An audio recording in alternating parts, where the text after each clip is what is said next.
কাল বাইক চালানো হয়তো বা বিলাসিতা হয়ে যাবে, তাই আজ সবাই এক জায়গায় দাঁড়াচ্ছি প্রতিবাদের জন্য। বাইক কিনেছি শখে, এখন মনে হচ্ছে অপরাধ করে ফেলেছি। কেন বাইকারদের উপর এরকম অযৌক্তিক আয়কর ধার্য করা হয়েছে, এর প্রতিবাদ জানাই আমি। আজকের ব্লগটা অন্য সাধারণ ব্লগের মতো না, আজকে যাচ্ছি এনআরবির সামনে। ওইখানে সকল বাইকাররা একত্রিত হচ্ছে। অবৈধভাবে অযৌক্তিকভাবে বাইকারদের উপর যে কর চাপিয়ে দেওয়া হচ্ছে সেটার প্রতিবাদ জানাচ্ছে। কিন্তু এনবিআরটা কোথায় আমি ঠিক আসলে জানি না, চিনি না। আমি আগারগাঁ, এটা ন্যাশনাল ইনস্টিটিউশন অফ নিউরোলজি হসপিটালের সামনে আছি, মানে নিউরো সায়েন্সের সামনে আছি। এনবিআরটা কোথায় কোনো একজন রিক্সাওয়ালাকে জিজ্ঞেস করতে হবে। ভাই, এনবিআরটা কোথায়? এনবিআর, এনবিআর এইটা? ও আচ্ছা, এনবিআর এই যে আমার ডান পাশে রাস্তার। কালকে দেখলাম যে সবাই এই জায়গায় থাকার কথা বলছে, কিন্তু কোনো গাইড তো দেখতে পাচ্ছি না। এর সামনে তো মনে হয় ফাঁকা। কি ব্যাপার, আমি কি একাই আসলাম নাকি?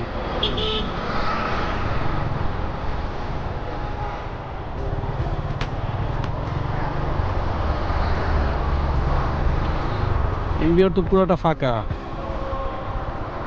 আসলে এনবিআর কোথায়, আসলে আন্দোলনটা আমি না ঠিক বুঝতেছি না।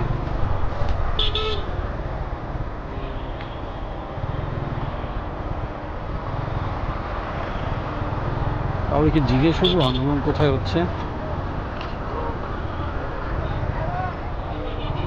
মামা, এনবিআরটা কই? এনবিআর, এনবিআরটা কোথায় কাকা? এনবিআর, এনবিআর, এনবিআর, এনবিআর এটা? ও হ্যাঁ, এটাই তো এনবিআর। আর পেছনেই এনবিআর বিল্ডিং, কিন্তু এইখানে তো কারো প্রোটেস্ট করতে দেখতেছি না। তাইলে কি আমি একাই আসলাম? আমার সাথে কেউ নাই? এই যুদ্ধ কি মানে দায় আমারই আমারই করতে হবে? যদি রাজস্ব ভবনের ভেতরে ঢুকি,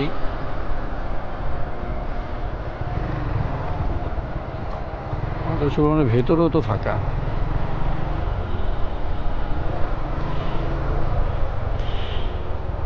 নাই, কেউই নাই, কেউই নাই, আমি একাই আসছি অতি উৎসাহিত হইয়া। তো ভাবছিলাম অনেক বাইকার থাকবে,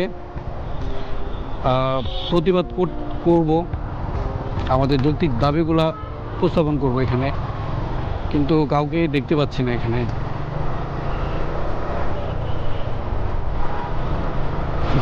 আমি আসলে হতাশ। আমি অফিস থেকে ছুটি নিয়ে আসছিলাম এখানে 2 ঘন্টার জন্য, বাট আমি আসলেই হতাশ। কাউকে দেখতে পেলাম না। আজকে হচ্ছে গিয়ে মে মাসের 18 তারিখ, সোমবার। আজকে এখানে প্রতিবাদ জানানোর, প্রোটেস্ট করার কথা ছিল সবার। সবাই বলছিল যে আসবে, কিন্তু দিন শেষে কেউই আসলো না। আসলাম শুধু আমি একা। এতদিন শুনছিলাম যে বাংলাদেশে বাইকারদের কমিউনিটি অনেক স্ট্রং। আজকে আমি দেখলাম যে কতটুকু স্ট্রং। আমরা বাইকাররা বাইকারদের প্রতি কতটুকু রেসপেক্টফুল সেটা আজকে দেখলাম, আজকে প্রুফ পাইলাম। আজকে যদি আমি এখানে না আসতাম তাইলে হয়তো বা আমার এই ভুল ধারণাটা ভাঙতো না। করা আর বাস্তবে প্রোটেস্ট করার মধ্যে হিউজ ডিফারেন্স। সবাই চায় সোশ্যাল মিডিয়াতে প্রোটেস্ট করে নিজের দায় এড়াইতে, বাট এইভাবে যদি চলতে থাকে আসলেই এটা পোস্টপোন করা সম্ভব না। আর এটা যদি একবার এস্টাবলিশ হয়ে যায় তাইলে আমার পকেট থেকে তো আর একা যাবে না, সবার পকেট থেকেই যাবে। সো সবাই যেহেতু এক হচ্ছে না, আমি একা প্রোটেস্ট করে আমি এনবিআর সামনে একা দাঁড়ায় থেকে তো কিছু করতে পারবো না। ওটা এখানে আমি যখন একা থাকবো তখন আমাকে পুলিশ অ্যারেস্ট করবে।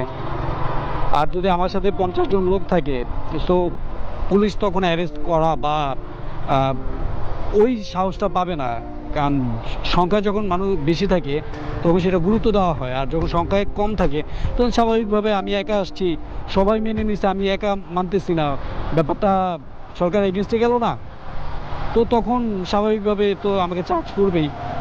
তো আমি কেন একা অ্যারেস্ট হব? আমার তো আর দায় থাকে নেই, সবাই দিতে পারলে আমিও দিতে পারবো, আমার প্রবলেম নাই তো। বাট এই জিনিসটা সবার জন্য বার্ডেন, এটা সবাই বুঝতেছে যে প্রতি বছর 5,000 টাকা করে দেওয়া এটা সবার জন্য বার্ডেন। আমরা প্রতি বছর আমাদের ট্যাক্স টোকেন রিনিউ করতেছি 5,000 টাকা বা 3,000 3,500 যেটাই, আমি শিওর না। আমরা 20,000 টাকা দিয়ে রেজিস্ট্রেশন করছি, আমরা 152 থেকে 155% ট্যাক্স দিয়ে বাংলাদেশে বাইক ইম্পোর্ট করছি। একটা বাইকের দাম যদি হয় 1,00,000 টাকা, আমরা সেটা 2,50,000 বা 55,000 টাকা দিয়ে সে বাইকটা ক্রয় করছি। তো এত কিছুর পরেও আমরা আয়কর কেন দেবো? এই বাইকটা থেকে তো আমার আর্ন হচ্ছে না। সেই জিনিসটা আমরা সবাই বুঝতেছি যে এটা আমাদের জন্য বার্ডেন। সবাই সোশ্যাল মিডিয়াতে প্রোটেস্টও করতেছি, বাট ইটস নট সাফিসিয়েন্ট এটা পোস্টপোন করার জন্য। ভাই রাজপথে আসতে হবে, যদি আসতে না পারেন তাইলে কেন এই অনলাইনে বলতেছেন যে আপনি রাজপথে থাকবেন? আপনার তো বলার দরকার নেই। এই যে আমি এইসব বিভ্রান্ত হইলাম, অফিস থেকে ছুটি নিয়ে আসলাম, কি দরকার ছিল আমার আসার? মানে আমি আসলেই হতাশ, আমার কিছু বলার নেই এখানে। ধন্যবাদ সবাইকে। আর যারা যারা ভিডিওটা দেখছেন, মন চাইলে সাবস্ক্রাইব বা লাইক করে দিতে পারেন, আপনার মতামত জানাইতে পারেন অ্যাজ এ বাইকার হিসেবে। আমার ঠিক পেছনে ওই যে এনবিআর বিল্ডিংটা দেখা যাচ্ছে, ওই যদি একটু দেখাই আপনাদেরকে। এই এনবিআরের সামনে আসছিলাম মূলত আজকে বাইকারদের উপরে যে অযৌক্তিকভাবে আয়কর চাপিয়ে দেওয়া হয়েছিল সেটার ব্যাপারে প্রোটেস্ট করার জন্য। গতকালকে অনলাইনে দেখলাম সোশ্যাল মিডিয়াতে সকল বাইকার যারা আছে সবাই বলতেছিল যে আজকে এখানে সবাই থাকবে 12টার পরে, সবাই আসবে হচ্ছে গিয়ে প্রতিবাদ করার জন্য, প্রোটেস্ট করার জন্য, সরকারকে মানে সরকারের কাছে আমাদের দাবিটা জানানোর জন্য যে আমাদের উপরে যে আয়করটা চাপায় দিচ্ছেন আপনারা, সেটা টোটালি অযৌক্তিক। কারণ আমরা বাইক থেকে কোনো টাকায় আর্ন করি না এবং এটা আমাদের কাছে কোনো বিলাসী প্রোডাক্টও না। এটা আমরা ইউজ করি আমাদের দৈনন্দিন কাজের জন্য, এখানে সেখানে যাওয়ার জন্য, অফিসে যাতায়াতে একটা কমিউটার হিসেবে আমরা ইউজ করি। সো যেহেতু এটা আমাদের কাছে কোনো বিলাসী পণ্যও না এবং আয়ের কোনো উৎসও না, সো আমরা আয়কর এটা কেন দেব? এই যৌক্তিক দাবিটা উপস্থাপন করার জন্য সবাই পোস্ট করছিল। সো আমিও আজকে আসছিলাম, যেহেতু আমি একজন বাইক ইউজার, সো আমার এখানে কন্ট্রিবিউট করার মনে হয়েছে যে আমারও কন্ট্রিবিউট করা উচিত। সো আমি সেই কারণে আসি। এসে যেটা দেখতে পারলাম, আপনারা ভিডিওতে যেটা দেখতে পাচ্ছেন, যে পুরো এনবিআরের সামনে ফাঁকা, কোনো মানে একটা পিঁপড়াও নেই। এনবিআরের সাধারণ কার্যক্রম যেভাবে চলতেছে ওইভাবে চলতেছিল। সো আমি এই জিনিসটা দেখে একটু হতাশ যে আমাদের বাইকিং কমিউনিটিটা আসলে এতটাই বাজে যে আমরা অনলাইনে সীমাবদ্ধ আমাদের প্রোটেস্ট। সো কিছু বলার নেই, সবাই যদি 5,000 টাকা করে আয়কর দিতে পারে, সো আমিও পারবো। আর যদি না পারি তাহলে বাইক বিক্রি করে দেবো, বাইক চালাবো না। That's it. ভিডিওটা এই পর্যন্তই। আল্লাহ হাফিজ, টাটা।